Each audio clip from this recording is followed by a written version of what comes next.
நிமிஷத்துக்கு நிமிஷம் மாற்றி மாற்றி பேசக்கூடிய ஒரு மனுஷனை வந்து ட்ரம்ப்புக்கு மாறிட்டாரு. ட்ரம்ப்பை வந்து ஒரு காமெடி பீஸ் மாதிரி, ஒரு ஜோக்கர் மாதிரி வந்து டீல் பண்ணிட்டு இருக்காங்க.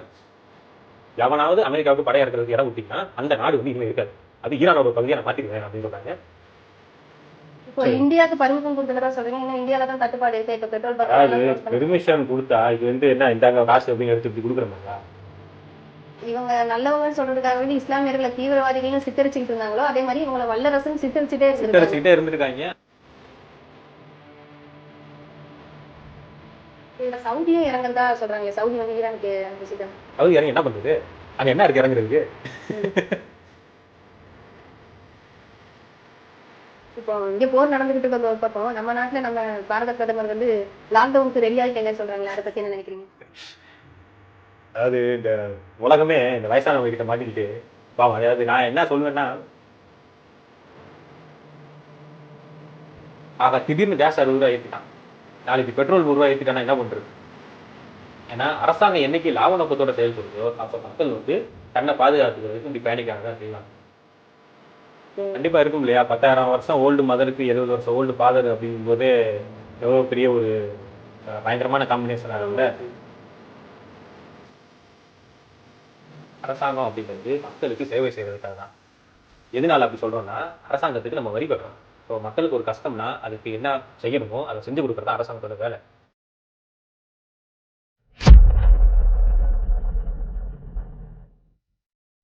அஸ்ஸலாமு அலைக்கும் வரஹ்மத்துல்லாஹி வபரகாத்துஹு. அல்ஹம்துலில்லாஹ். ஈரான் இஸ்ரேல் போரை பற்றி இன்னைக்கு இன்னொரு டிஸ்கஷன் நடக்க போகுது. இன்ஷா அல்லாஹ் கண்டிப்பாக இதை மிஸ் பண்ணாமல் பாருங்கள். அஸ்ஸலாமு அலைக்கும் வரஹ்மத்துல்லாஹி வபரகாத்துஹு. இந்த போர் ஸ்டார்ட் ஆகி 3 வாரங்கள் ஆகுது.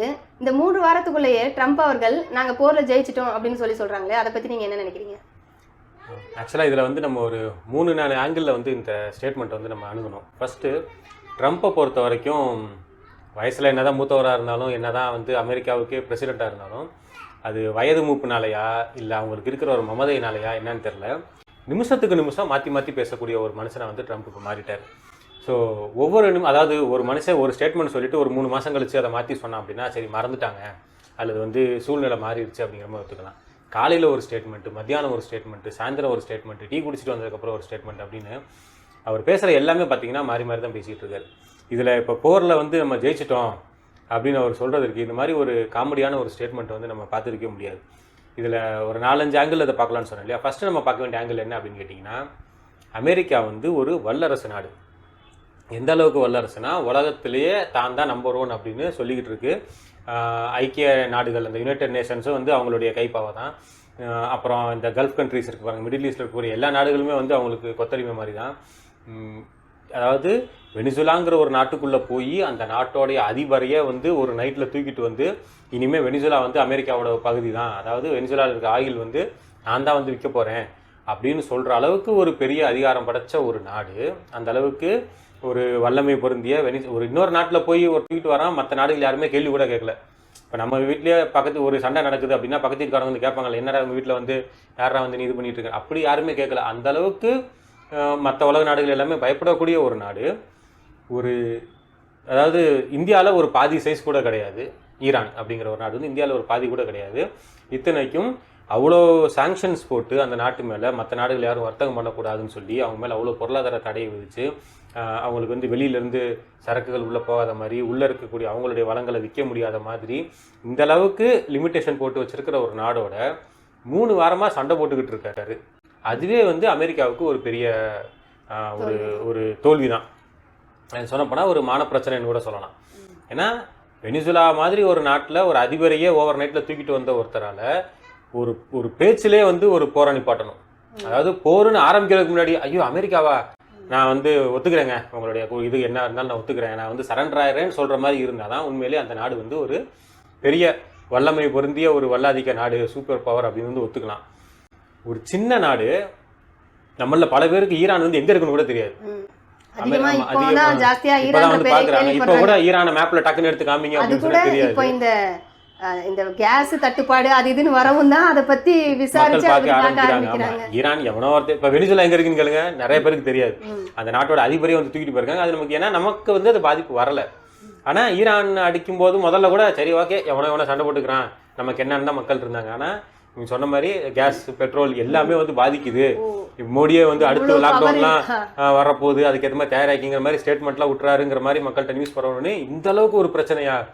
ஈரானுக்கும் அமெரிக்காவுக்கும் சண்டைன்னு நம்ம சும்மா நினச்சிக்கிட்டு இருந்தோமே, இவ்வளோ பெரிய ஒரு பிரச்சனையாக நம்மளுடைய அடுத்த வேலை சாப்பாடை கூட பாதிக்கக்கூடிய ஒரு பிரச்சனையா வருமோ அப்படிங்கும்போது தான் மக்களுக்கு அதோடைய சீரியஸ்னஸ் வந்து புரிய ஆரம்பிச்சு. ஆனா இப்போ இதே நேரத்துல அமெரிக்கான்றது ஒரு பச்சை குழந்தைக்கு கூட தெரியும், அந்த அளவுக்கு அது வந்து ஒரு பிரம்மாண்டமான நாடா தான் தெரியறதை விட இப்போ சில பேர் இருக்காங்க இந்தியாவில், அவங்களுடைய வாழ்நாள் கனவு என்ன அப்படின்னு கேட்டால் ஒரு தடவையாவது நான் அமெரிக்கா போயிட்டு வந்துடணும். அதாவது அமெரிக்காவில் சிட்டிசன்ஷிப் கொடுத்தா இந்த நாட் எதுவுமே எனக்கு வேணாம், நான் அந்த நாட்டோட பிரஜையாக போனால் போதும் அப்படிங்கிறது. நேரடியாக படிச்சுட்டு க்ரீன் கார்டு வாங்கி போகிறவங்க சில பேர் இருந்தாலும் கள்ளத்தொனி ஏறி போய் அந்த மாதிரி எங்கிட்டாவது மெக்சிகோ வழியா அல்லது வந்து கனடா வழியா எப்படியாவது அந்த நாட்டுக்குள்ளே திருட்டுத்தனமாவது நுழைஞ்சிடணும்னு இருக்கக்கூடிய ஆள்கள் வந்து நம்ம நாட்டிலே நிறைய பேர் இருக்காங்க. அப்படி ஒரு மக்கள் கிரேஸாக இருக்கக்கூடிய ஒரு நாடால் இப்படி மேப்லேயே நம்மளுக்கு தேடி பல பேருக்கு மேப்பில் இங்கே ஈரானை காமிங்கன்னு சொன்னால் கடை தெரியாது. அப்படி இருக்கிற ஒரு நாடு கூட 3 வாரமாக வந்து சண்டை போட்டுக்கிட்டு இருக்காங்கிறது ஒரு பெரிய அசிங்கம். அடுத்து ஈரான் வந்து அமெரிக்காவை எப்படி டீல் பண்ணுது அப்படிங்கிறது அதில் முக்கியம். அதாவது இந்த லெஃப்ட் ஹேண்டில் டீல் பண்ணுறான்னு சொல்லுவாங்க பாருங்க, அந்த மாதிரி அமெரிக்காங்கிற ஒரு, அதாவது என்ன சொல்ல, பாவம்யா வயசில் பெரியவர்யா அவருக்கு ஒரு மரியாதை கொடுத்து பேசுங்கயான்னு மற்றவங்க சொல்கிற மாதிரி ஊருக்குள்ள ஒரு சண்டை என்ன சொல்லுவாங்கல்ல, என்ன ஒரு சின்ன பையன் பெரிய ஆளை போட்டு இந்தடி அடிச்சுக்கிட்டு இருக்கு, அந்த மாதிரி என்ன இருந்தாலும் அவன் ஒரு வல்லாதிக்க நாடு, என்ன இருந்தாலும் ஒரு பெரிய நாடு, அவனுக்கு கொஞ்சம் மரியாதை கொடுக்கக்கூடாதா அப்படின்னு சொல்கிற அளவுக்கு ஈரான் வந்து அமெரிக்கா வந்து லெஃப்ட் ஹேண்டில் டீல் பண்ணிட்டு இருக்காங்க.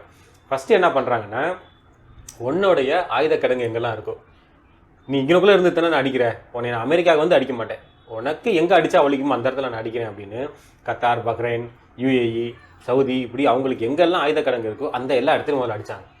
இது மூலியமாக ஈரான் என்ன சொல்லுது அப்படின்னா, உன்னுடைய, அதாவது இப்போ நாட்டை அடிக்கிறதுங்கிறது வேறு, ஏன்னா நாட்டை அடித்தா பொதுமக்கள் இருப்பாங்க, சாதாரண இடங்கள் இருக்கும், டூரிஸ்ட் ஸ்பாட் இருக்கும், ஸோ அந்த இடத்துல வந்து அந்தளவுக்கு செக்யூரிட்டி இதெல்லாம் இருக்காது.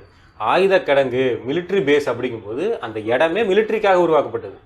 ஸோ எல்லா விதமான பாதுகாப்பு ஏற்பாடுகள் அங்கே இருக்கவங்க எல்லாருமே வந்து மிலிட்ரி டிஃபென்ஸில் ட்ரெயின் ஆவாங்க.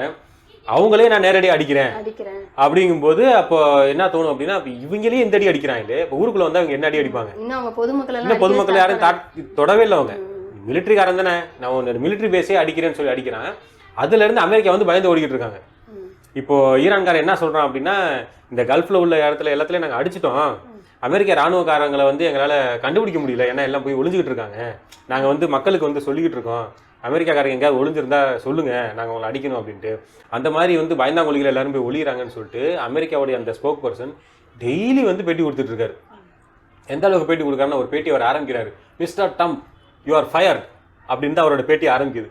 Thanks for your attention in this matter அப்படின்னு சொல்லிட்டு அதுக்கப்புறமா அவர் வந்து பேச ஆரம்பிக்கும். அதாவது ட்ரம்ப்பை வந்து ஒரு காமெடி பீஸ் மாதிரி, ஒரு ஜோக்கர் மாதிரி வந்து டீல் பண்ணிட்டு இருக்காங்க. இதில் அமெரிக்காவுடைய ஈரானுடைய வெளியுறவுத்துறை அமைச்சர்கிட்ட வந்து பேட்டி கேட்குறாங்க, ஒருவேளை அமெரிக்கா வந்து தரைப்படையை இறக்குச்சுன்னா நீங்கள் என்ன பண்ணுவீங்க அப்படின்னு கேட்கும்போது அவர் ரொம்ப அசால்ட்டாக சொல்கிறார், we are waiting for that அப்படிங்கிறாரு. அந்த கேள்வி கேட்குற நிருபருக்கே வந்து ஷாக்காக இருக்குது. இல்லை நான் வந்து அமெரிக்கா தரைப்படை இறக்குனா என்ன பண்ணுவீங்கன்னு கேட்குறேன் அப்படின்றாரு. மறுபடியும் அதான் சொல்கிறார், we are waiting for that. அதுவும் எப்படி சொல்கிறாருன்னா, we will show them who we are அப்படிங்கிறார். நாங்கள் யாருங்கிறத அப்புறமா அவங்களுக்கு காட்டுவோம். அமெரிக்கா பண்ணக்கூடிய மிகப்பெரிய தவறாக அதுதான் இருக்கும், காலாட்படையை இறக்குனாங்கன்னா அதுதான் அவங்க பண்ணுற வாழ்க்கையிலே பண்ணுற மிகப்பெரிய தவறாக இருக்கும். அதில் அடுத்து என்ன சொல்கிறாருன்னா, அவங்க ஒருவேளை தரைப்படையை இறக்கி எங்களை தாக்க வந்தாங்க அப்படின்னா வேர்ல்டு மேப்பே மாறும் அப்படின்றாங்க. அதாவது அவங்க தரைப்படை வந்து எங்கே இறக்க முடியும், நேரடியாக இப்போ ஈரானோட எல்லையில் இறக்கி அவங்க சண்டை போட முடியாது இல்லையா. உதாரணத்துக்கு புரிஞ்சுக்கிறதுக்காக சொல்கிறேன், இப்போ இந்தியாவை வந்து இப்போ அமெரிக்கா வந்து அட்டாக் பண்ண வருது அப்படின்னா நேரடியாக இந்தியாவை எங்கே வந்து அட்டாக் பண்ணுவாங்க, ஒன்று ஸ்ரீலங்காவில் ஆளுகளை நிப்பாட்டி அங்கேருந்து வந்து அட்டாக் பண்ணுவாங்க, இல்லை இந்த பக்கம் பாகிஸ்தானில் அவங்களுடைய படை இறக்கி, பாகிஸ்தான் அவங்களுக்கு நட்பு நாடாக இருந்தால் புரிஞ்சுக்கிறதுக்காக சொல்கிறேன், அங்கேருந்து படை இறக்கி, ஏன்னா தரைப்படை இல்லையா, விமானப்படைனா நேராக வந்து கொண்டு போட்டுலாம், தரைப்படைக்கும் போது பாகிஸ்தானில் இறக்கி அங்கேருந்து வந்து இங்கே அட்டாக் பண்ணணும், இல்லை இந்த பக்கம் பர்மாவில் இறக்கி இங்கிட்டிருந்து வந்து அட்டாக் பண்ணணும், ஸோ பங்களாதேஷில் இறங்கி அட்டாக் பண்ணணும். ஸோ இப்படி தான் வந்து தரைப்பகுதி வந்து உள்ளே வர முடியும். அப்போ ஈரானுக்கு அவங்க அட்டாக் பண்ணணும் என்னன்னா, அதுக்கு பக்கத்தில் இருக்கக்கூடிய ஈராக்லேருந்து வரணும், இந்த பக்கம் இருக்கிற டர்க்கியிலேருந்து வரணும், இங்கிட்டு சிரியாவிலேருந்து வரணும். இப்போ என்ன சொல்கிறான்னா, நீ எங்கெல்லாம் படை இறக்குவியோ அந்த நாடுகளெல்லாம் நான் பிடிச்சிக்கிட்டு ஈரானோட பகுதி ஆக்கிடுவேங்கிறான். உனக்கு வந்து யாராவது சப்போர்ட் பண்ணாங்க, இது வந்து அமெரிக்கா கொடுக்குற எச்சரிக்கை இல்லை, அவனை சுற்றி இருக்கிற நாடுகளுக்கு கொடுக்குற எச்சரிக்கை. எந்த நேரடியாக என்ன வரணும்னா, இந்த நாடுகள் எங்கேயாவது நீ படையை இறக்கிதானே உள்ளே கொண்டு வரணும்.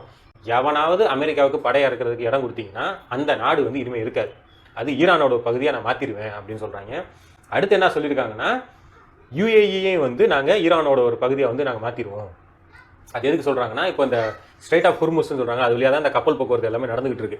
5 நாடுகளுக்கு வந்து ஈரான் வந்து பெர்மிஷன் கொடுத்துருச்சு. அதில் வந்து ஃபஸ்ட்டு சைனா, ரஷ்யா, இந்தியாவும் அதில் இருக்குது, அப்புறம் வந்து ஈரான் இருக்குது, அப்புறம் வந்து ஸ்பெயின், இப்போ 6வதாக ஜெர்மனியே வந்து ஆட் பண்ணியிருக்காங்க. இவங்கெல்லாம் எங்களுக்கு நட்பு நாடுகள், இவங்களுடைய கப்பல்கள் வந்து போயிட்டு வரலாம். மற்ற நாட்டு கப்பல் ஏதாவது போகணும் அப்படின்னா $2 மில்லியன் அமெரிக்கா டாலர் வந்து எங்களுக்கு காசு கொடுத்துட்டு போகணும் அப்படின்னு சொல்லிட்டு அவங்க டிக்ளேர் பண்ணிட்டாங்க. அதாவது ஒரு 18 கோடி ரூபா கட்டிட்டு நீ வந்து கப்பல் எடுத்துகிட்டு போய்க்கோ அப்படின்னு சொல்லிட்டாங்க. இப்போ இந்த போர் மூலியமாக ஈரானுக்கு வந்து லாபம். ஏன்னா இதுக்கு முதல்ல வந்து அவங்களுக்கு இந்த பொருளாதார தடை மூலியமா வருமானம் வராமல் இருந்துச்சு. இப்போ என்ன சொல்லிட்டாங்க, கப்பல் வருமா போ, காசை கொடுத்துட்டு போ, கேட்குற காசை கொடுத்து அவ்வளோதான். இப்போ வந்து ஒரு டோல்கேட் மாதிரி அந்த இடத்துல போட்டுக்கிட்டு கேட்குற காசை கொடுத்துட்டு போங்கிறான். இப்போ இதில் அவனுக்கு சின்ன பிரச்சனை எப்படி வருதுன்னா, அந்த நடுவில் இருக்கக்கூடிய கடல் பகுதி ஒரு 50 கிலோமீட்டர் அந்த கடல் பகுதியோடைய அகலம் இருக்குது. அதில் ஒரு சைடு வந்து ஈரான் இருக்குது, இன்னொரு சைடு வந்து UAE இருக்குது. ஸோ ஈரான் வந்து அவனோட கடல் பகுதிக்கு மட்டும்தான் அவன் நினச்சா வந்து வரி போட முடியும். இதை UAE ஒட்டி இருக்க கதிக்கு அவன் வரி போட முடியாது. பட் இப்போதைக்கு அந்த இடத்துல அவனுடைய ஆதிக்கம் இருக்கிறதுனால UAE வந்து ஒன்றும் சொல்லாமல் இருக்குது. ஸோ ஈரான் என்ன சொல்லுதுன்னா, UAE அடித்து நாங்கள் வந்து எங்கள் பாட்டை எடுத்துக்கிறோம் இனிமேல். அப்போ மொத்தமாக கடலுக்கு இந்த பக்கம் உள்ளது ஈரான், இந்த பக்கம் உள்ளது இனிமேல் ஈரானாக மாறிடும். மொத்தம் அந்த ஹர்முஸ் வளைகுடாவே எங்களுக்கு தான். ஸோ நீங்கள் தரைப்படை இறக்குனீங்கன்னா இது எல்லாத்தையுமே ஆக்குபை பண்ணிடுறேன். ஸோ எந்த நாடுமே இருக்காது, வேர்ல்டு மேப்பே வந்து நாங்கள் மாற்றிடுவோம். இப்போ இந்தியாவுக்கு பர்மிஷன் கொடுத்துட்டதா சொல்றீங்க. ஏன்னா இந்தியாவில் தான் தட்டுப்பாடு இருக்கு. இப்போ பெட்ரோல் அதாவது பெர்மிஷன் கொடுத்தா இது வந்து என்ன இந்தாங்க காசு அப்படின்னு எடுத்து இப்படி கொடுக்குற மாதிரியா? கப்பல் அங்கேருந்து கிளம்பணும், ஃபில் பண்ணணும், அது அங்கேருந்து வரணும், அதுக்கே ஒரு 2 வாரம் ஆகும். வந்ததுக்கப்புறம் அப்படியே எடுத்து ஒவ்வொரு வீட்டுக்குமா கொடுத்துட முடியும்? அதை வந்து அன்லோட் பண்ணணும், அதுக்கப்புறம் அதை சுத்திகரிக்கணும், அதுக்கப்புறம் அதை எடுத்து இது எல்லாம் நடக்கிறதுக்கு ஒரு 2 மாதம் ஆகும். ஸோ முதல்ல ரெகுலராக டெய்லி வந்துகிட்டு இருந்துச்சு. இப்போ ஒன்றும் இல்லை, இந்தியாவில் வந்து விவசாயம் பண்ணக்கூடாதுன்னு சொல்லிட்டு ஒரு பேச்சுக்கு இன்னையிலேருந்து நீங்கள் விவசாயம் பண்ணிக்கங்கன்னு அறிவிச்சிட்டாங்க அப்படின்னா நாளைக்கு நம்ம வீட்டு காய்கறி வந்துருமா?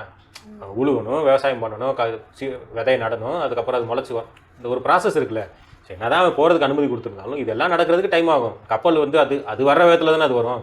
இவன் விட்டான்றக்கா குடுகுடும் ஓடி வந்துட முடியும். ஸோ என்னதான் சொன்னாலும் இது எல்லாமே சரியாகிறதுக்கு கொஞ்சம் நாள் ஆகும். ஆனால் இந்த போரில் வந்து யாருக்கு லாபம் அப்படிங்கிறது எப்படி முடிவு பண்ணலான்னா, அமெரிக்காவை பொறுத்த வரைக்கும் ஒன்று அவன் வந்து ஒரு வல்லரசு நாடு அப்படிங்கிற ஒரு பிம்பத்தை வந்து சுக்குநூறாக வந்து ஈரான் உடச்சிருச்சு. 2வது அமெரிக்கா வந்து எதை வச்சு ஆடிக்கிட்டு இருந்தான் அப்படின்னா, இந்த கல்ஃப் நாடுகள் வந்து அவனுக்கு சப்போர்ட் பண்ணி இவங்களுடைய எண்ணெய் வளங்களை வந்து அவங்களுக்கு நீங்களே யூஸ் பண்ணிக்கங்க, எங்களுக்கு ஏதாவது கமிஷன் மட்டும் கொடுத்துக்கங்கன்ட்டு தன்னுடைய சொந்த பொருளை அடுத்தவங்க யூஸ் பண்ணுறதுக்கு கமிஷன் வாங்கிட்டு இருந்தாங்க. அது எல்லாத்துலேயும் மண்ணள்ளி போட்டு விட்டான். 3வது அமெரிக்காவுடைய மிகப்பெரிய இதுவே ஆயுத வியாபாரம் தான். எல்லாருக்கும் வந்து ஆயுதத்தை சப்ளை பண்ணி அது மூலியமாக வந்து காசு பார்க்குறது அமெரிக்கா. உன்னோட ஆயுதம்லாம் ஒன்றுமே கிடையாது, உன்னோட F-35 ஏவுகணை வரைக்கும் நான் வந்து வீழ்த்துவேன் அப்படின்னு சொல்லி. ஏன்னா F-35ங்கிறது அதாவது எப்படின்னா, இப்போ ஒரு பெரிய ஒரு ஃபைட்டர் இருக்காரு, யாருமே ஒரு எதிர்த்து சண்டை போட்டதே இல்லை, அவ்வளோ பெரிய ஃபைட்டர் அப்படின்னு ஒருத்தன் வந்து ஒரு உருவத்தை வச்சு ஒரு இதாக பெருசாக ஊருக்குள்ளே சுற்றிட்டே இருப்பான். திடீர்னு ஒரு சின்ன போய் சப்புன்னு 2 அடி அடிச்சு அவன் கீழே விழுந்துட்டான் அப்படின்னா, இவ்வளோதானடா நீ அப்படின்ற மாதிரி இருக்கும் இல்லையா? அந்த மாதிரி F-35 விமானத்தை வந்து அப்படி தான் சொல்லிட்டு இருந்தாங்க. இது வந்து ரேடாரில் சிக்காது, இதில் வந்து இது வந்து ஸ்டீல்த் விமானம், அதனால் இது வந்து எந்த இதுலேயும் வந்து கேப்சர் பண்ண முடியாது அப்படி இப்படின்னு சொல்லிட்டு இருக்கும்போது, என்னதான் யானையாக இருந்தாலும் காலில் ஒரு கண்ணாடி குத்திச்சிரும்னா அந்த யானையால் நடக்க முடியாதுல்ல. அப்போ அதில் இருக்கிற வீக்னஸ் என்ன அப்படிங்கிறத கண்டுபிடிச்சி அந்த F-35 விமானத்தையே வந்து அடித்து வீழ்த்தினாங்க ஈரான். அப்போ நீயே வந்து உன்னை பெரிய அதாவது கவுண்ட் பண்ணி சொல்லுவாங்க, செந்தில் ஜோக் வரும்ல, நாதஸ் திருந்திட்டானா, யார் சொன்னா, நாதஸே சொன்னா அப்படின்ற மாதிரி. F-35 வந்து பெரிய விமானம், யார் சொன்னா, அமெரிக்கா கண்டுபிடிச்சா அவனே சொல்லிக்கிட்டான் அப்படிங்கிற மாதிரி அவன் ஊர் புறா வந்து இதுதான் உலகத்துல சிறந்த விமானம் சொல்லிட்டு இருந்தாங்க. அவங்க வந்து வல்லரசா இல்ல வல்லரசு மாதிரி நம்ம வல்லரசுன்னு சொல்லிட்டு இருந்தாங்க. பிரச்சனை வராததுனால சரி ஓகே சொல்றான் நம்பிட்டு போவான் அப்படின்னு உலகமும் வந்து இது பண்ணிட்டு இருந்துச்சு. சரி இவங்க சொல்றாங்க அப்ப கரெக்டா தான் இருக்கும். இஸ்லாமியர்களை வந்து இவங்க நல்லவங்கன்னு சொல்றதுக்காக வேண்டி இஸ்லாமியர்களை தீவிரவாதிகள்னு சித்தரிச்சுக்கிட்டு இருந்தாங்களோ அதே மாதிரி இவங்களை வல்லரசுன்னு சித்தரிச்சுட்டே இருந்திருக்காங்க. அவங்க கிட்ட இருந்த மீடியா அவன்கிட்ட இருந்து இதை வச்சு நான் தான் பவர்ஃபுல், ஏற்கனவே 2 அணுகுண்டு போட்டிருக்கேன் ஞாபகம் இருக்குல்ல, அப்ப நான் தான் அப்படிங்கிற மாதிரியே சொல்லிட்டு இருந்தேன். இப்போ இந்தியாட்டையும் அணுகுண்டு இருக்கு, பாகிஸ்தான்ட்டையும் அணுகுண்டு இருக்கு, நார்த் கொரியாவும் அணுகுண்டு வச்சிருக்கான், சைனா வச்சிருக்கான், ரஷ்யா வச்சிருக்கான், ஜெர்மனியில் இருக்குது, ஃப்ரான்ஸில் இருக்குது. எல்லாத்தையும் இருக்கிறதுனால அணுகுண்டு யாருமே யூஸ் பண்ண மாட்டாங்க. ஏன்னா தெரியும் ஒருத்தன் யூஸ் பண்ணிட்டானா முடிஞ்சு போயிடும் உலகம், அதுக்கப்புறம் யாரும் இருக்காது, எல்லாத்தையும் மொத்தமாக போட்டு அழிச்சிருவாங்க. ஸோ அந்த ஒரு பெருமையிலே இருந்துகிட்டு இருந்தால் நல்லா பாருங்கள். அணுகுண்டை யூஸ் பண்ணி 81 வருஷம் ஆகுது, 45 போட்டது, இன்னைக்கு 2026 ஆயிடுச்சு. 85 வருஷத்துக்கு முன்னாடியே அந்த டெக்னாலஜி இருந்தால் 85 வருஷத்தில் எவ்வளோ டெக்னாலஜி வளர்ந்துருக்கும். ஸோ அந்த டெக்னாலஜி டெவலப்மெண்ட்டை சரியாக யூஸ் பண்ணிக்கிட்டது யாருன்னு கேட்டால் ஈரான் தான். அதனால தான் ஒவ்வொரு வகையிலையும் வந்து ஈரான் வந்து அமெரிக்காவுக்கு ஒரு சிம்ம சொப்பனமாகவே இப்போ இருந்துகிட்டு இருக்குன்னு சொல்லலாம். இப்போ இதில் சவுதியும் இறங்குறதா சொல்கிறாங்களே, சவுதி வந்து ஈரானுக்கு ஆப்போசிட்டா? சவுதி இறங்கி என்ன பண்ணுறது, அங்கே என்ன இருக்குது இறங்குறதுக்கு? அதாவது ஊருக்குள்ளே பெரிய மனுஷங்க சில பேர் இருப்பாங்க, அதுக்கு ஒன்று அவருடைய வயசாக இருக்கும், இல்லை அவருடைய பரம்பரையாக இருக்கும், இல்லை அவர்கிட்ட இருக்கிற ஒரு பணமாக இருக்கும், ஏதோ ஒரு பேரில் சில பேர் வந்து பெரிய மனுஷராக இருப்பாங்க. இந்த பெரிய மனுஷங்களாம் ஊர் பஞ்சாயத்து நடக்கும்போது பார்த்தீங்கன்னா முக்கால்வாசி நேரம் அவங்க வந்து நேரடியாக சண்டைக்கே வரமாட்டாங்க. கருத்து சொல்லிட்டு ஒரு ஓரமாக இருந்துக்கிறாங்க. காரணம் எதுக்கு அப்படின்னா அவங்க சண்டைக்கு வந்து அந்த சண்டையை தீர்த்து வைக்கிறாங்கிறது முக்கியம் இல்லை. அந்த பெரிய மனுஷங்கிற ஒரு பேர் இருக்குல்ல, அது வந்து அசிங்கமாயிரும். ஒரு சின்ன பையன் வந்து எடுத்து கட்டான் அடிச்சுட்டான் இது பண்ணிட்டான் அப்படின்னா இவ்வளோ நாளாக இத்தனை வருஷமா கட்டி காப்பாற்றிருந்தோமே அப்படின்னு. ஸோ சவுதிக்கு அப்படி ஒரு பெரிய பேர் ஒன்றும் கிடையாது. ஒருவேளை அப்படி உள்ள இறங்குச்சு அப்படின்னா இன்னும் கொஞ்சம் வந்து சீரழிஞ்சு சின்ன பண்ண தான் போகும் சவுதி. ஏன்னா அவன் பெரிய வல்லரசும் கிடையாது, அவன்கிட்ட ஒன்றும் டெக்னாலஜியும் கிடையாது, ஒன்றும் கிடையாது. அவங்களுக்கு தெரிஞ்சதெல்லாம் நல்லா அமெரிக்காவை சப்போர்ட்ல இருந்ததுனால கொஞ்சம் ஆடிக்கிட்டு இருந்தாங்க. இன்னொன்று அந்த மன்னராட்சிங்கிற ஒரு இதில் இருந்ததுனால நாட்டு மக்களோட சப்போர்ட் அவங்களுக்கு கிடையாது. பரம்பரை இருக்கு. அவன் இருக்கிற ஒரே இது மக்காவும் மதீனாவும் இருக்கு. அதனால அந்த நாடு வந்து ஒரு புனிதத்தலம் முஸ்லீம்களுக்குங்கிறதுனால அதுக்கு ஒரு மரியாதை இருக்கே தவிர மக்கா மதீனாவை கழிச்சிட்டு சவுதியில் ஒரு 2 சிட்டியோட பேரை யாருக்காவது தெரியுமா? யாருக்குமே தெரியாது. ஒருவேளை அந்த ஏர்போர்ட் இருக்கிறதுனால வந்து ஜித்தா ஏர்போர்ட் தெரியும், மற்றபடி சவுதியோட கேபிட்டல் எதுவும் கூட நிறைய பேருக்கு தெரியாது. அந்த மாதிரி ஒரு நாடு தான் அது. அதனால சவுதி இறங்கிலாம் வந்து ஒன்றும் பண்ண போகிறது கிடையாது. ஏன்னா அவங்களுக்கு மாதிரி டெக்னாலஜி எதுவுமே கிடையாது. ஈரான் அடிக்கிற அளவுக்குலாம் அவங்களுக்கு ஒன்றும் கிடையாது. சவுதி எதுக்கு இறங்குறேன்னு சொல்கிறான்னா அவர் வழி கிடையாது. அமெரிக்கா சொல்கிறான், இவன் ஆடுறான். மற்றபடி இவங்களுக்கு அந்த அளவுக்கு யோசிக்கிற அளவுக்கு சொந்த அறிவுமே கிடையாது சவுதி. அடுத்து இப்போ இங்கே போர் நடந்துகிட்டு இருக்கிறது ஒரு பக்கம், நம்ம நாட்டில் நம்ம பாரத பிரதமர் வந்து லாக்டவுனுக்கு ரெடி ஆகிக்கங்கன்னு சொல்கிறாங்களே, அதை பற்றி என்ன நினைக்கிறீங்க? அதாவது இந்த உலகமே இந்த வயசானவங்க கிட்ட மாட்டிக்கிட்டு பாவம். அதாவது நான் என்ன சொல்லுவேன்னா, எப்படி ஒரு ஆஃபீஸில் 60 வயசுக்கு மேலே ரிட்டையர்மெண்ட் கொடுக்குறாங்களோ, கவர்மெண்ட் வேலையில் ஒரு 60 வயசு ஆச்சுன்னு அது மாதிரி பாலிடிக்ஸ்லேயே வந்து ஒரு 60 வயசுக்கு மேலே ரிட்டையர்மெண்ட் கொடுக்குறது நல்லது. ஏன்னா ஒரு பிரதமர் வந்து ஆக்சுவலாக அவர் சொன்ன ஸ்டேட்மெண்ட்டை நிறைய பேர் வந்து மாற்றி புரிஞ்சுருக்காங்க. அவர் என்ன சொல்லியிருக்காரு அப்படின்னா, கொரோனா டைம்லேயும் வந்து நம்ம நல்லபடியாக ஓவர் கம் பண்ணி வந்துட்டோம். ஆனால் இந்த போர் வந்து ஒவ்வொரு நாளும் வந்து மாறிக்கிட்டே போய்கிட்டு இருக்கு. போரோட டைமென்ஷன்ஸ் வந்து வேறு மாதிரி மாறிக்கிட்டு இருக்கு. இது மூலியமாக சில பிரச்சனைகள் வரலாம். கொரோனாவை நம்ம ஓவர் கம் பண்ணி வந்த மாதிரி இதையும் நம்ம வந்து ஓவர் கம் பண்ணிடுவோம். அதுக்கு மக்கள்லாம் வந்து தயாராக இருக்காங்க அப்படின்னு சொல்லியிருக்காரு. இதில் 2-3 விஷயங்கள் நம்ம பார்க்கணும். கொரோனா டைமை வந்து மக்கள் தான் ஓவர் கம் பண்ணி வந்தாங்களே தவிர அரசாங்கம் அதுக்கு எதுவுமே பண்ணலை. ஆக்சுவலாக பார்த்தா நம்ம அரசாங்கம் இந்தியாவில் கொரோனா பரவலை வந்து ஈஸியாக தடுத்துருக்கலாம். ஏன்னா இந்தியாவுக்கு வெளிநாட்டிலேருந்து வர்றவங்க ஃப்ளைட் மூலியமாக தான் வர்றாங்க. ஃப்ளைட்லேருந்து வர்ற எல்லாரையும் அப்படியே ஃப்ளைட்டோட பக்கத்தில் ஒரு ஹோட்டலில் பிடிச்சி 15 நாளைக்கு நீ அங்கேயே தங்கிரு, கொரோனா இல்லைன்னா மட்டும் நீ ஊருக்குள்ளே விடுவேன்ட்டு ஒரு 2 வாரத்துக்கு இவங்களை அப்படியே நிப்பாட்டி வச்சுருந்தா இந்தியாவுக்குள்ள கொரோனாவே வந்திருக்காது. இவங்க வந்து எதையுமே கண்டுக்காமல் அப்படியே திறந்து விட்டதுனால தான் இந்தியா ஃபுல்லாக கொரோனா பரவச்சு. உலகத்திலே அதிகமான மக்கள் கொரோனாவில் பாதிக்கப்பட்டது இந்தியாவில் தான், அதிக பேர் இறந்து போனது இந்தியாவில் தான். ஸோ அரசாங்கத்துக்கு முதல்ல எந்த ஏற்பாடுமே இல்லை. சரி, லாக்டவுன் அறிவிக்கிறாங்க. லாக்டவுன்னா என்ன? வீட்டுக்குள்ளே எல்லாரும் இருக்கணும் கொரோனா டைமில். அப்போது மக்கள் வீட்டுக்குள்ளே இருந்தால் என்ன பண்ணுவான்? அவனுக்கு சாப்பாட்டுக்கு என்ன பண்ணலாம்? அவனுக்கு குடிக்கிறதுக்கு தண்ணிக்கு என்ன? இந்த மாதிரி ஏற்பாடுகளை முதல்ல செஞ்சுட்டு அதுக்கப்புறமா லாக்டவுன் அனௌன்ஸ் பண்ணணும். ஒருத்தன் ஊருக்கு போயிருப்பான். இப்போ ஏதோ ஒரு வேலையாக வந்து மதுரையிலேருந்து நான் மெட்ராஸ் போயிருக்கேன், ஒரு ஆஃபீஸ் வேலை, ஒரு இன்டர்வியூன்னு போகிறேன். லாக்டவுன்னு போட்டேன், நான் என்ன பண்ணுவேன்? பஸ் ஸ்டாண்டில் தங்க முடியுமா? அப்போ என்ன செய்யணும்னா ஒரு வாரம் கழிச்சு இந்த மாதிரி நாங்கள் லாக்டவுன் போட போகிறோம். வெளியூரில் இருக்கிறவங்க அவங்க சொந்த ஊருக்கு போய்க்கோங்க. உள்ளூரில் இருக்கிறவங்க உங்களுக்கு தேவையான காய்கறி இதில் வாங்கி வச்சுக்கோங்க, எல்லாத்தையும் ரெடி பண்ணி வச்சுக்கோங்க. இந்த லாக்டவுன் வந்து ஒரு 15 நாளைக்கு, ஒரு மாசத்துக்கு இருக்கலாம். ஊருக்கு போகும்போது இப்போ பீகார்காரங்களாம் எவ்வளவு நடந்து போனாங்க வேற வழி இல்லாம.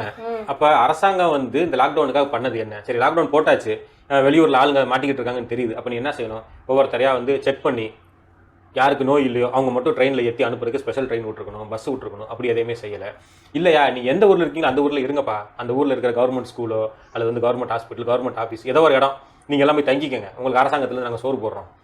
பிரைவேட் ஸ்கூலில் ஏதோ ஒரு இடத்துல, கல்யாண மண்டபத்தில் இப்படி எங்கேயாவது தங்கிக்கங்க. அப்படி நீங்கள் அப்படி ஏதாவது ஒன்று பண்ணிச்சா?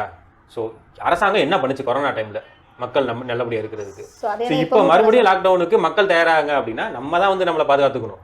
அரசாங்கம் எதுவும் செய்யும் அப்படின்னு சொல்லி நம்ம நம்ப முடியாது. கொரோனாலையாவது அதாவது ஏழைகள் கஷ்டப்பட்டாங்க, அதில் மாற்று கருத்து இல்லை. ஆனால் ஒரு அளவுக்கு என்ன இருந்துச்சுன்னா, உங்ககிட்ட காசு இருந்தால் நீங்கள் வந்து காய்கறி வாங்கிக்கலாம், கேஸை வாங்கிக்கலாம், ஏதோ ஒன்று வாங்கிட்டு அட்லீஸ்ட் நீங்கள் இருக்கிற இடத்துல எதையோ சமைச்சு உயிர் வாழ்றதுக்காவது ஒரு இது இருந்துச்சு. ஏன்னா வெளியே போக முடியாது, அப்படி தான் பிரச்சனை இருந்துச்சு. ஆனால் இப்போ இந்த இதை பொறுத்த வரைக்கும் லாக்டவுனுங்கிற ஒரு சுச்சுவேஷன் வராது. வெளியெல்லாம் போய்க்கலாம். என்ன கேஸ் கிடைக்காது, பெட்ரோல் டீசல் கிடைக்காது அப்படின்னா எங்கே போக முடியும்? அதிகபட்சம் நடந்து பக்கத்தில் உள்ள இடங்களுக்கு போயிட்டு வரலாம். சரி, நான் தான் இந்த பையன் வீட்டில் பக்கத்தில் தான் கடை இருக்குது, நான் கடையில் போய் காய்கறி வாங்கிட்டு வந்துட்டு என் வீட்டில் விறகடுப்பு இருக்குது அல்லது கேஸ் இருக்குது, இண்டக்ஷன் இருக்குது, நான் சமைச்சிக்கிறேன் அப்படின்னா அந்த கடைகளுக்கு காய்கறி எங்கேருந்து வரும்? விவசாயம் பண்ணுறவங்கள்ட்ட இருந்து தானே வரும். அது எப்படி வரும்? லாரியில் தானே வரணும். அதுக்கு கேஸ் இது கிடைக்குமா? அதுதான் இப்போ பிரச்சனை. நம்ம பக்கத்து கடைக்கு நடந்து போகிறத பற்றி மட்டும்தான் யோசிக்கிறோம். அந்த பக்கத்து கடைக்கு, அந்த மார்க்கெட்டுக்கு காய்கறி எங்கேருந்து வரும்? சென்னையில் வந்து நம்ம மீன் வாங்கி சாப்பிட்டுக்கிறோம் அப்படின்னா மீன் பிடிக்கிறதுக்கு கடலில் வந்து யார் போய் மீன் பிடிப்பா? அந்த போட்டுக்கு டீசல் யார் கொடுப்பா? இதுதான் இப்போ பிரச்சனை. ஸோ மற்ற லாக்டவுன் டைம்லையாவது மற்ற விஷயங்கள் கிடச்சிச்சு. இப்போ இந்த மாதிரி ஒரு பிரச்சனை வந்தால் உங்களை யாரும் வெளியே போகாதுன்னு சொல்ல மாட்டாங்க, உங்களை யாரும் வந்து எதுவும் பண்ணாதீங்கன்னு சொல்ல மாட்டாங்க. ஆனால் நம்மக்கிட்ட எல்லாமே இருக்கும், வெளியே போகிறதுக்கான வாய்ப்பு இருக்கும், நம்ம கையில் காசு இருக்கும். ஆனால் வாங்குறதுக்கோ சாப்பிட்றதுக்கோ எதுவும் இல்லாத ஒரு நிலைமை வரலாம். அதுதான் இப்போ அந்த பழைய லாக்டவுனை விட ஒரு டேஞ்சரான சுச்சுவேஷன் இப்போ இருக்கிற சூழ்நிலையை பொறுத்த வரைக்கும். ஸோ இதில் வந்து வாங்கி சேர்த்து வச்சுக்கோங்கன்னு சொல்ல முடியாது. நம்ம வந்து கேஸை வாங்கி எங்கே பிடிச்சி ஒரு வீட்டில் ஒரு சிலிண்டர் தான் இருக்கும், பேக்கப் இன்னொன்று, அவ்வளோதான். 2 சிலிண்டர் ஒரே நேரத்தில் நம்மளால் ஃபில் பண்ண முடியாது. ஒன்று காலியானா தான் இன்னொன்று தருவாங்க. அப்படியே நீங்கள் காய்கறி இது வாங்கி வச்சாலும் எத்தனை நாளைக்கு வாங்கி வைக்க முடியும்? 4 நாளைக்கு மேலே வாங்கி வச்சா கெட்டு போயிடும். ஸோ இதுக்கு அரசாங்கம் ஏதாவது ஸ்டெப் எடுத்திருக்கா அப்படின்னா, மக்கள் வந்து தயாராக இருங்க, நம்ம அதை சமாளித்த மாதிரி இதையும் சமாளிச்சிடலாம் அப்படின்னு மக்கள் மேலே பொறுப்பை வந்து சுமத்துறாரு. இது எந்த வகைக்கு வந்து ஒரு லாஜிக்காக இருக்குது, எப்படி வந்து சரியாகும்னு தெரியல. ஒரு 2 monthsக்குள்ள திரும்ப வந்துடும். இந்த அதாவது இந்தியாவுக்கு அவங்க பர்மிஷன் கொடுத்துட்டாங்கன்னு சொல்கிறாங்க. ஆனால் இந்த ஒரு 2-3 monthsே வந்து எங்களால் கவர்மெண்ட்டால் இந்த நாட்டை பார்த்துக்க முடியாது, நீங்கள் வந்து லாக்டவுனுக்கு ரெடி ஆகிக்கங்கன்னு சொல்கிற மாதிரி இல்லையா? இல்லை, இவங்க என்னைக்கு கவர்மெண்ட் வந்து நாட்டை பார்த்துக்கிட்டாங்க? எல்லா பிரச்சனையும் வரும் மக்களாக தானே சரி பண்ணிக்கிட்டாங்க. எந்த இப்போ கொரோனாவுக்கு ஊசி போட்டதுக்கு அப்புறமா, ஊசி ரெடி ஆனதுக்கு அப்புறம் நாங்கள் தான் வந்து ஊசியை கொடுத்தோம்னு சொல்லிட்டு ஃபோட்டோ பேர் விளம்பரம் கொடுக்கறதுக்கு மட்டும்தான் வந்து கவர்மெண்ட் ரெடியாக இருக்கே தவிர எந்த விஷயத்த முன்கூட்டியே அந்த கவர்மெண்ட் வந்து ரெடியாக பண்ணி 3 monthsக்காவது அதாவது என்னென்ன ஜனங்களுக்கு வேணுமோ அதெல்லாம் ப்ரொவைட் பண்ணுற அளவுக்கு அரசாங்கம் ரெடியாக இருக்குது அப்படின்னு இருந்ததுன்னா இந்த லாக்டவுனுக்கான தேவையே இல்லைல்ல. ஆக்சுவலாக இதில் என்னென்னா, நான் வந்து பல இதில் சொல்லியிருக்கேன், அரசாங்கம் அப்படிங்கிறது மக்களுக்கு சேவை செய்கிறதுக்காக தான். எதனால் அப்படி சொல்கிறோன்னா, அரசாங்கத்துக்கு நம்ம வரி கட்டுறோம். ஸோ மக்களுக்கு ஒரு கஷ்டம்னா அதுக்கு என்ன செய்யணுமோ அதை செஞ்சு கொடுக்குறது தான் அரசாங்கத்தோட வேலை. இப்போ மக்கள் வந்து என்னதான் வந்து இவங்க சொன்னாலும் மக்கள் ஏன் வந்து இப்படி பீதி அடைகிறாங்க தேவையில்லாமல் அப்படின்னா, அதுக்கு அரசாங்கம் தான் காரணம். எல்லாமே கரெக்டாக இருக்குது, எதுவுமே பிரச்சனை இல்லை அப்படின்னா எதுக்காக கேஸ் சிலிண்டர் 60 ரூபா விலை ஏற்றணும்? சொல்லப்போனால் இந்த மாதிரி சுச்சுவேஷனில் அரசாங்கம் என்ன பண்ணுதுன்னா, இதை ஒரு இதாக வச்சு மக்கள் ஒரு பீதியை கிளப்பி லாபத்தை சம்பாதிக்கலாமா தான் பார்க்குது. ஆக்சுவலாக இப்போ நேரம் தான் வந்து அரசாங்கம் மக்களுக்கு ஆதரவாக நிற்கணும். கேஸ் எல்லாம் தட்டுப்பாடெலாம் இல்லைப்பா, பழைய விலைக்கு என்ன கிடச்சோ அது கிடச்சிக்கிட்டே இருக்கும், உங்களுக்கு நாங்கள் சுச்சுவேஷனில் கண்ட்ரோலில் இருக்குன்னு சொன்னிச்சுன்னா மக்கள் பயப்பட மாட்டாங்க. ஆக திடீர்னு கேஸ் 60 ரூபா ஏற்றிட்டான், நாளைக்கு பெட்ரோல் 100 ரூபா ஏற்றிட்டானா என்ன பண்ணுறது? ஏன்னா அரசாங்கம் என்னைக்கு லாப நோக்கத்தோடு செயல்படுதோ அப்போ மக்கள் வந்து தன்னை பாதுகாத்துக்கிறதுக்கு இப்படி பேனிக்காக தான் செய்வாங்க. இன்றைக்கி மகாராஷ்டிராவில் வந்து ஒரு அறிவிப்பு கொடுத்துருக்காங்க, பெட்ரோல் வந்து 2 வீலருக்கு 200 ரூபாய்க்கு தான் போடணும், 4 வீலராக இருந்துச்சு அப்படின்னா 2000 ரூபாய்க்கு தான் போடணும். மேக்ஸிமம் 4 வீலர் இல்லை, பெரிய வண்டி லாரி பஸ் எதாக இருந்தாலும் 2000 ரூபாய்க்கு தான் போடணும். ஆம்புலன்ஸு போலீஸ் இந்த மாதிரி எமர்ஜென்சி வண்டிகளுக்கு மட்டும் வந்து விதிவிலக்கு அப்படின்னு சொல்கிறாங்க. அப்போ இந்த மாதிரி நியூஸ் எல்லாம் கேள்விப்படும் போது மக்களுக்கு என்ன தோணும்? அப்போ பிரச்சனை வரப்போகுது, நம்ம இன்றைக்கே போய் பெட்ரோல் போட்டு வந்துக்குருவோம், டெய்லி போய் 200 ரூபாய்க்கு போட்டு டேங்கை ஃபில் பண்ணி வச்சுக்கலாம், இப்படி இருந்தால் வந்து மக்களுக்கு வந்து ஒரு பேனிக் வரும். ஸோ இந்த பேனிக் கிரியேட் பண்ணுறது இந்த அரசாங்கம் தான்.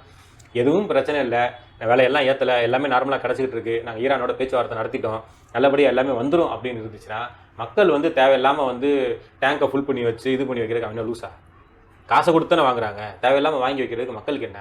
இந்த பேனிக்கை கிரியேட் பண்ணுறதே அரசாங்கம், அது மூலியமாக லாபம் சம்பாதிக்க பார்க்குது. அதாவது இவர் வந்து இந்த விஷயம் நடக்கிறதுக்கு முன்னாடி 1 வாரத்துக்கு முன்னாடி இஸ்ரேலுக்கு போய் இஸ்ரேல் வந்து ஃபாதர்லேண்டு, இந்தியா வந்து மதர்லேண்டுன்னு சொல்லிட்டாரு. ஸோ அந்த ஒரு பயமும் இருக்கும், ஏன்னா என்னுடைய ஃபுல் சப்போர்ட் இஸ்ரேலுக்கு அப்படிங்கிற மாதிரி சொல்லிட்டு வந்துட்டாரு. அதனால அவங்க இந்தியாவை வந்து வஞ்சிச்சிருவாங்களோ அடுத்து அப்படிங்கிற ஒரு கண்டிப்பாக இருக்கும் இல்லையா? 10,000 வருஷம் ஓல்டு மதருக்கு 70 வருஷம் ஓல்டு ஃபாதர் அப்படிங்கும்போது எவ்வளோ பெரிய ஒரு பயங்கரமான காம்பினேஷனாக இருக்குல்ல. ஸோ இந்த மாதிரி காம்பினேஷனில் அரசாங்கமும் அரசியல் தலைவர்களும் பேசும்போது மக்களுடைய மைண்டுமே வந்து இப்படி ஒரு வித்தியாசமான காம்பினேஷனில் நோக்கி தான் ஓடும். அதனால் இவங்க பண்ண இந்த மாதிரி சில முட்டாள்தனமான விஷயங்கள்னால தான் வந்து மக்களுக்கு இப்படி ஒரு பேனிக் வர்றதுக்கும் இந்த மாதிரி பீதி கிளம்புறதுக்கும். இன்னொன்று, இதுக்கு முன்னாடி இவங்க நடந்துக்கிட்ட விஷயம் எப்படி இருந்துச்சு? திடீர்னு 2000 நோட்டு 1000 நோட்டு 500 நோட்டு செல்லாது அப்படின்னாங்க, அதுக்கு ஏதாவது ஏற்பாடு பண்ணாங்களா? இந்த மாதிரி ஒவ்வொரு விஷயமா வந்து அவங்க பண்ணுறதுனால மக்களோட பேனிக்னஸ் வந்து இன்னும் கூடிக்கிட்டே போகுது. சீக்கிரமாக இதுலேருந்து எல்லாரும் விடுபட்டு நல்ல சூழ்நிலைக்கு திரும்புவோம் அப்படின்னு இறைவனை வேண்டிக்கிறோம். நம்மளால் இப்போதைக்கு அதான் செய்ய முடியும். சரி, அடுத்து வர பதிவில் நம்ம இந்த ஈரான் இஸ்ரேல் போகிறனால தங்கம் விலையில் ஏன் சரிவு, அடுத்து கத்தார் வந்து இந்த ஹீலியம் தயாரிக்கிறத வந்து நிறுத்தியிருக்கிறாங்க, அது எதனால், இந்த போர் ஏன் வந்து ஹீலியம் தயாரிக்கிறத நிறுத்த வச்சிருக்கு, இன்னும் அந்த ஹீலியம்ங்கிறது நமக்கு எல்லாருக்குமே தெரியும், எம்ஆர்ஐ ஸ்கேன் எடுக்கிறதுல அதிகமாக யூஸ் பண்ணுற ஒரு கெமிக்கல் ஐட்டம் அது. ஸோ அது இல்லைன்னா ரொம்ப கஷ்டமாக போகும், அதாவது உலக நாடுகள் எல்லாமே அதை நினச்சி கஷ்டப்படுற மாதிரி ஆகி போயிடும். ஸோ இந்த மாதிரி விஷயங்களை பற்றி இன்ஷா அல்லாஹ் நம்ம அடுத்தடுத்த பதிவுகளில் பார்ப்போம். அல்லாஹ் தஆலா நம் அனைவரையும் நன்மையை ஏவி தீமையை தடுக்கக்கூடிய மக்களாக ஆக்கி அருள் புரிவானாக. அஸ்ஸலாமு அலைக்கும் வரஹ்மத்துல்லாஹி வபரகாத்துஹு. அஸ்ஸலாமு அலைக்கும் வரஹ்மத்துல்லாஹி.